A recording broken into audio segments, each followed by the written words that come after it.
Hey guys, and welcome to the Create a Serverless App Part 2 video tutorial. In Part 1 of this series, we downloaded and installed the application UI, created a products table using DynamoDB, we created a Lambda basic execution role to enable our Lambda functions to talk to our database, and finally we created 4 Lambda functions to handle all of our CRUD operations.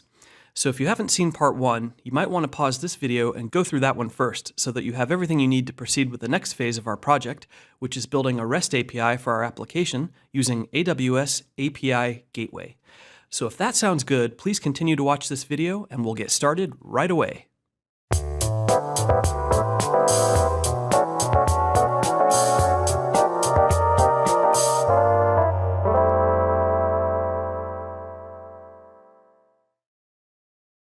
All right, guys, so first of all, let's head on over to aws.amazon.com and log into the management console. And let's head on over to API Gateway. All right, so before we start to build out our REST API, it's important to know what the shape of it's going to be, what it's going to look like. So let's do a little planning first. So we've got 4 Lambda functions that we want to target with our REST API. The first one is, let's see, put, okay, which is creating an item. Okay, then we have delete, then we have get all, then we have update. All right, so what is our REST endpoint going to look like for each Lambda function or for each operation? So we'll start with a domain.com, whatever our domain name is going to be, right? And then for the path, I think we want it to be named products because that's the type of the object that we're targeting here. So I'll say products. And then for putting an item, for creating a new item, we're targeting one particular product, right? So we need an ID to identify that specific product. Now for delete, our REST endpoint is going to look much the same because still we're targeting one item here to delete, one item at a time. So we'll need to look it up by ID, all right? Now for get all, this one's going to be different because we don't have one particular item that we're targeting. So we want to return basically all of the products in the table. So we'll just leave our REST endpoint as domain.com/products. Okay. Now update, again, we're targeting one particular product, so it can look the same. Our endpoint can look the same as our put and delete. All right. So with that in mind, let's go ahead and create a new API by clicking on the Create API button. All right, so now we're ready to create our REST API, so let's go ahead and click on Create API. Okay, so under Choose the Protocol, just ensure that REST is selected. That should be the default option. Under Create New API, let's make sure that New API is selected. And let's give our API a name. I'm going to say Hexal Products API. Okay, now let's give it a brief description. And for endpoint type, we've got a couple of options here. Now with regional selected, basically AWS will deploy this REST API to my local region only, which happens to be US West 2. All right, so that's fine if I know that my users are local or if this is just for testing. However, if I do have users that are located far away, say in Australia or another part of the world, then they will experience some serious latency every time their request goes all the way to the origin here in Seattle. So what I want to do is select the second option, Edge Optimized. Now what Edge Optimized does is AWS will now deploy my REST API to various edge locations around the globe. These are sort of proxy servers, so with this option enabled, requests will first go to an edge location, which chances are there's one pretty much close to any user around the globe, and only if the REST API is not available there will the requests go all the way to the origin. So this will basically result in much less latency in most cases for most users. So I want to make sure Edge Optimized is selected. And let's go ahead and click Create API. All right. So the first thing we want to do is go to the Actions dropdown and select Create Resource. All right. So let's give our resource a name. This is going to be products. Okay. And the resource path is automatically populated. So we've got /products. And I'm going to go ahead and click Enable API Gateway Cores. Make sure that option is checked because we'll end up with a different domain for our REST API than what we have for our UI, which will be local hosted first. All right. So make sure that's selected and go ahead and click on Create Resource. All right, so we're dealing with putting an item first. So we said that we wanted to have products/ID. So let's go back up to the Actions dropdown and let's again select Create Resource. This time it's going to be ID. Now if we want ID to be a variable and not literally the string ID, what we can do is surround it with curly braces in our resource path. All right, so again, make sure we've got cores selected and Create Resource. Okay, great. So the next thing we want to do is actually set up a method. So under Actions, this time select Create Method, and you'll have some options from the drop-down here. Since we're creating an item, let's select Post. Okay, and let's save that. Okay, so we've got some more options. Integration type should be Lambda function, since we're integrating with a Lambda. Now use Lambda proxy integration. We definitely want to make sure that this is selected. What this option will do will be to allow our Lambda function to access various request parameters, the path parameter and the request body, through the event object. So that'll be very important once we go back to our Lambda and refactor it to work with API Gateway. All right, so make sure your Lambda region is selected, and then go ahead and select your Lambda function. Oh, I thought there'd be some options here, but let's see. There we go. So you just have to start to type the name, Hexal put. Now, one thing to notice here, even though the document client method is put, we definitely want to use post for our API Gateway method. All right, and we can leave the default timeout selected for now. Okay, so go ahead and click on Save. Okay, and this will just tell you that you're about to give permissions to invoke your Lambda function. That is what we want, so go ahead and click OK. All right, so our post method is ready to go. Now we've got a few more configuration items to take care of, so let's go ahead and click on Method Request. All right, so under Settings, let's look at Authorization. We want to change this to AWS IAM. Now, this gives us the option of controlling or creating fine-grained controls over who has permissions to make changes to our REST API using IAM roles. So it's good practice to have that selected. For Request Validator, let's say we want to validate the body of this request. So select Validate Body. API key required, we don't need a key, so we can leave that as false. We don't need to do anything here. We don't need to do anything with query string parameters because we have none. Under HTTP request headers, let's add a content type header. Okay, let's save that. Request body, let's expand that section.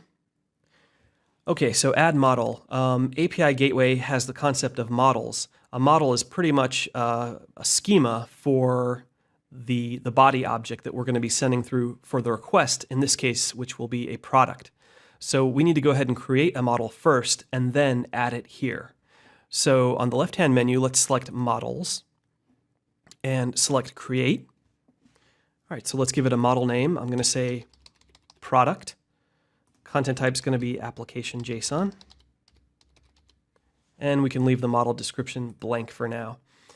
Okay, so for model schema, we do need to use a specific syntax as dictated by AWS. So I'm going to go ahead and open up a new tab, and I've got this bookmarked where we can grab an example model and then modify it for our means. Okay, so I will make this link available in the video description so you guys can find it.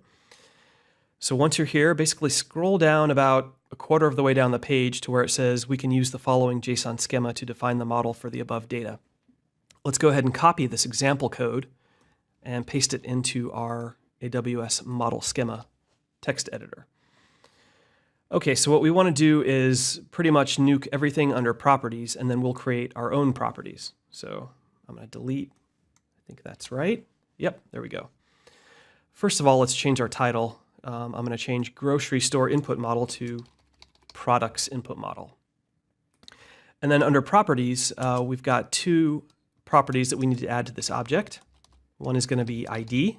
Okay, That's going to take an object with type and string, just like that. All right. So then add a comma, and we've got one more property, which is going to be product name. Okay. And that's going to take the same type definition. So go ahead and copy that one from ID, paste that there. All right, that looks good. So let's go ahead and save this, scroll down a bit and click on Create Model. Oh, invalid content type specified, application JSON. Oh, I misspelled something there, didn't I? You guys probably saw that. All right. All right, I'm still not a pro at talking and typing at the same time, as you can see. So, all right, once that's corrected, you probably don't have the same mistake I did, but I'm gonna go ahead and click on Create Model. And there we go. So let's go back to our API. Let's go back to our post method. Let's go back to method request. And let's pop open our request body. And now we can select our model. So just click on Add Model. Okay, I'll specify application JSON. And then model name from the dropdown, product. Okay, so go ahead and save that. And I just want to make sure the other things I set are still there. Good. Okay, that looks good. So we can close that up and, oh, the settings aren't there. They didn't persist. So let me go ahead and change those back real quick.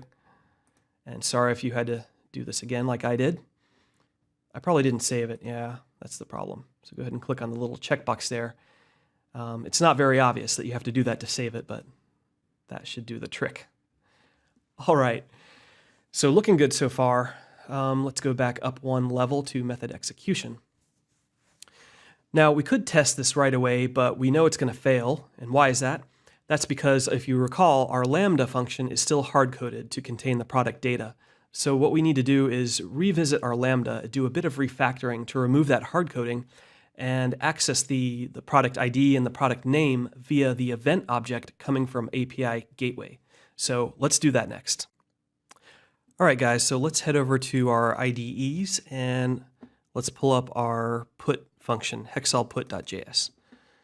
Now let's see what we can do to make this play a little bit better with API Gateway. So our main goal here is to remove this, these hard-coded values and instead extract those values from the request body. So here's what we can do. I'm going to go right under our response body and status code variables and create a new variable. Okay, and we're going to extract, use a destructuring syntax here to extract the ID and the product name from event.body. Okay, so that's going to contain our body object, our request body. Okay, now one thing we do need to do before we can use this in our code is parse this, okay, from string into JSON. So I can say json.parse and then pass in event body. All right. Now we can come down to our params object and remove this hard coding, replace the string with simply ID, and replace this string with product name. Okay, and that is pretty much all we need to do here. So go ahead and save that, and I'm going to select all, copy, and let's go back to Lambda. Okay, so I'm going to open Lambda in a new window, in a new tab. And let's select our Hexal put function. And I'm just going to copy and paste our newly refactored code in the window here. Okay, so I'm going to go ahead and save that.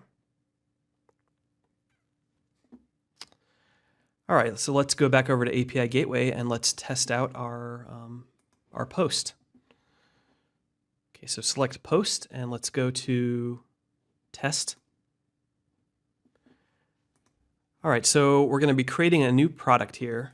So let's say 1, 2, 3, 4, 7. We don't need any query string, so we can skip that part. Now let's see, header. I think the format is just like this, but we'll see. Content type. I don't know if I need to put it in an object or if this is fine.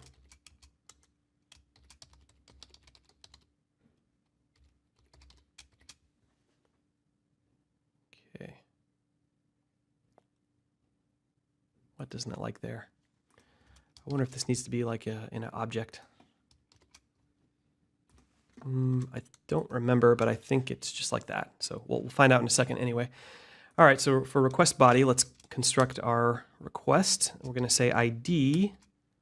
We'll make it the same as what we have above, 1, 2, 3, 4, 7. And let's do a product name. And let's say generators. All right. So you may notice that we have the product ID in both the path and the body. It's not necessary to have it in the path because we're actually reading it from the request body.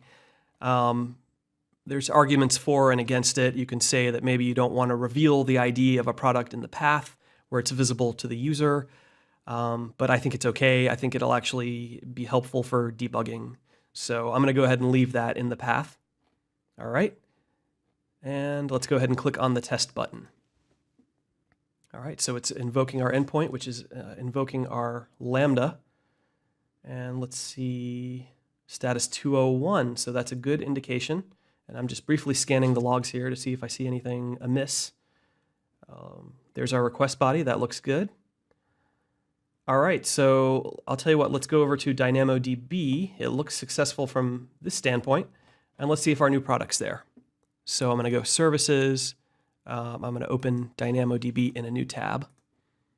Okay, I'm going to go to Tables, and I'm going to go to Products, Items tab, and there we go.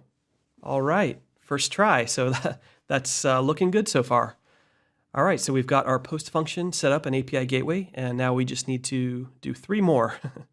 So I think the next 3 will go pretty quickly now that we kind of know what we're doing and we've got a pattern established. So let's do our delete method next. That way we can test it with this item that we just added to the system. All right, so let's navigate back to our API Gateway tab. Okay, so again, this is going to be our delete method. We said should also look like product/ID, right? Since we're targeting a specific ID. So go ahead and click on the ID portion of the path, and then from the actions dropdown, select create method. Okay, so this time we're creating a delete method. So go ahead and select delete and go ahead and save that by clicking on the check there. All right, so this is going to look very similar to what we did previously. Integration type Lambda, use Lambda proxy, yes. Make sure your region is set. And for Lambda function, let's see, this was Hexal delete. So go ahead and choose that and leave everything else as is. Go ahead and click on save. Okay. All right, so let's click into method request. Authorization, I'm just going to use the same settings as before. Request validator. What do I want to do here? There's no body, so let's just do query string and headers. I guess we'll keep it simple. Request paths, that's good. No query string parameters, so let's go down to headers. Let's just add the same header here. Okay,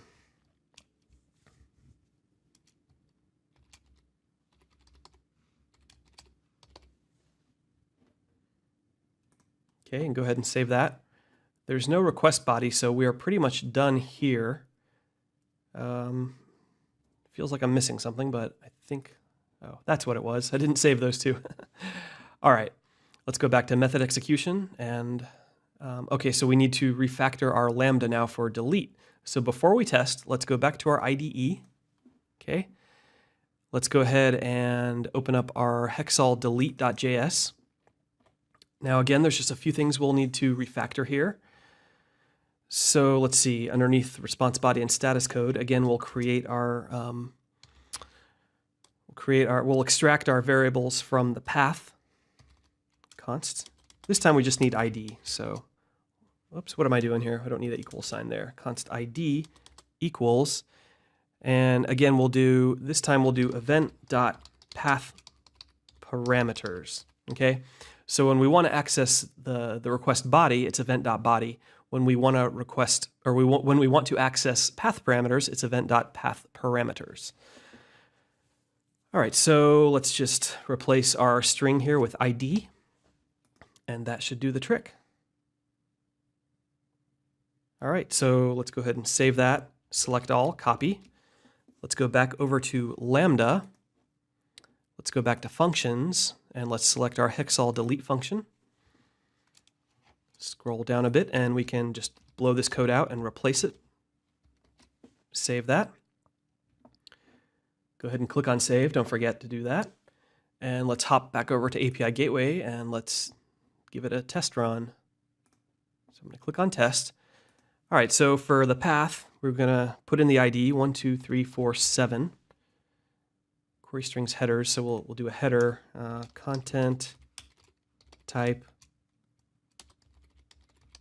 And I forgot my quotes, I know, so I got to add those. Application JSON, content type, make sure I've got my quotes in there. And let's go ahead and test it out. Go ahead and click on test. All right, and let's see what it has to say. No data. Okay, that's okay. There's no data from the response. It should be a 204. Good, we got a 204 response. And just quickly, let's look at the logs.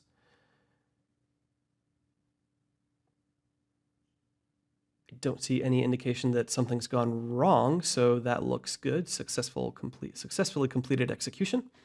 All right, so let's go to DynamoDB and let's see if that item has been deleted. So this is what we're looking for again, 1, 2, 3, 4, 7 generators. Let's just refresh the page, and there we go. Excellent, so our delete Lambda is working, our delete method in our API Gateway is working. All right, so next I think we'll do, let's handle our get all next. All right, so let's head on back over to API Gateway.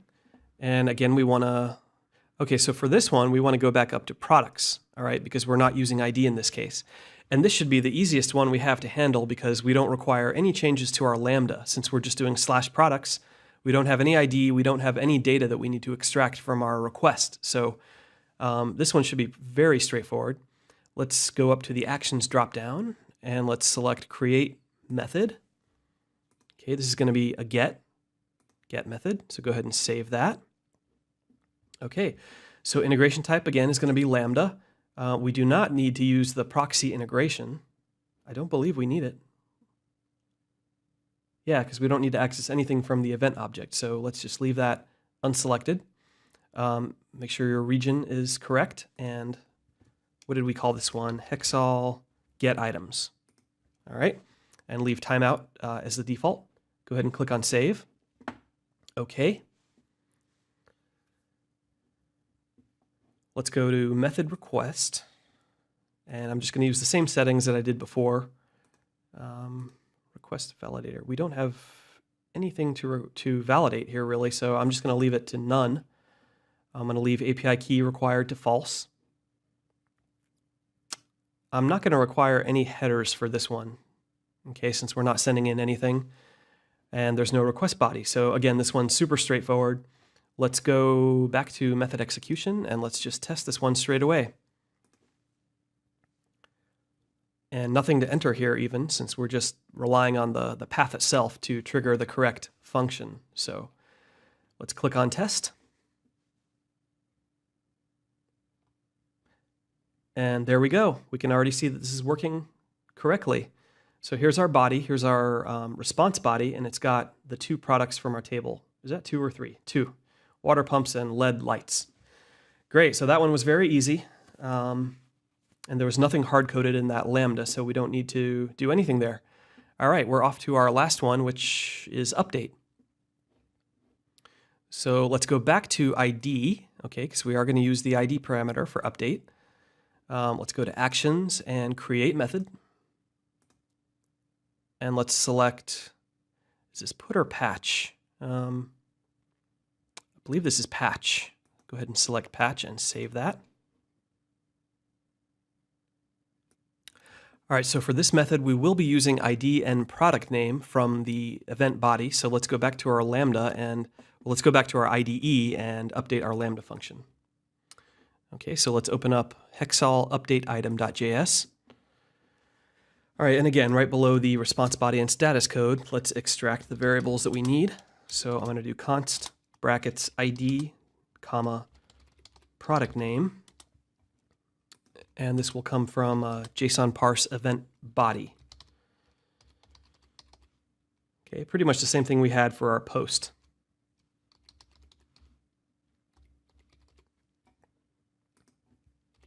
Okay. All right, so let's see. We need to replace the ID here, so we can get rid of this hard-coded string and just do ID. And then we need to replace the product name, or replace this hard-coded string with product name. Alrighty. And that should do it. So go ahead and save that, select all, and copy. And let's head over to Lambda. Let's go back to our functions. And Hexal update item is what we want. Okay, so go ahead and delete the existing code and copy in our modified version. Okay, save. Now let's go back to API Gateway. Oh, and we didn't finish. I kind of left you halfway here, but let's finish setting up our patch. Okay, so again, we can leave Lambda function. Proxy integration, we do want that. And for our Lambda function, let's do Hexal update item. Okay, again, leave the timeout as is and click on save. Okay. Okay, let's click into method request and let's change our authorization to AWS IAM. Save that. I forget to save these ones for some reason. Let's validate the body and save that one. All right, let's go down to request body, and we should be able to use the same model that we set up before, which was the product model. So I'm going to add a content type application JSON, and then I'm going to select the products model, or the product model. Go ahead and save that. All right, and we are done here. So let's go back up to method execution. Let's click into test, and let's see. All right, so let's figure out which one we want to update here. Let's go back to DynamoDB. Let's see what we have to work with here. So I'll change water pumps back to solar energy, or solar panels. So that's the 1, 2, 3, 4, 5 product. All right, so let's see. Path, I'm going to do 1, 2, 3, 4, 5. Headers, I'm going to do content type equals application JSON. Okay. Go down to request body and let's do ID equals, make sure this is a string, 1, 2, 3, 4, 5, comma, and let's do product name. Now remember, this is the new value that we want, so let's do solar panels. All right. All right, that looks good, so let's go ahead and click on test. Let's go back up to the top. Okay, so far so good, 204. That is what we expect for a successful request. It's going to return no data, that's fine. There is our request body, that looks good. And I think everything else looks good here, so let's check our table. Let's go over to DynamoDB and give it a refresh. And there we go, solar panels. All right, very good. Okay, so let's see, how are we doing on time here? Okay, so we are done with our API Gateway REST API. So I think this is a good place to stop the video. And in the next video, we're going to integrate our REST API with our application UI, okay? And that way we'll do a little bit of refactoring of the code so that we can actually have all of these systems working together in concert with our serverless backend and our UI. And we should, by the end of the next video, we should be able to actually add, remove, and update products via our UI. All right, so thanks for sticking with me, and I will see you guys in the next video.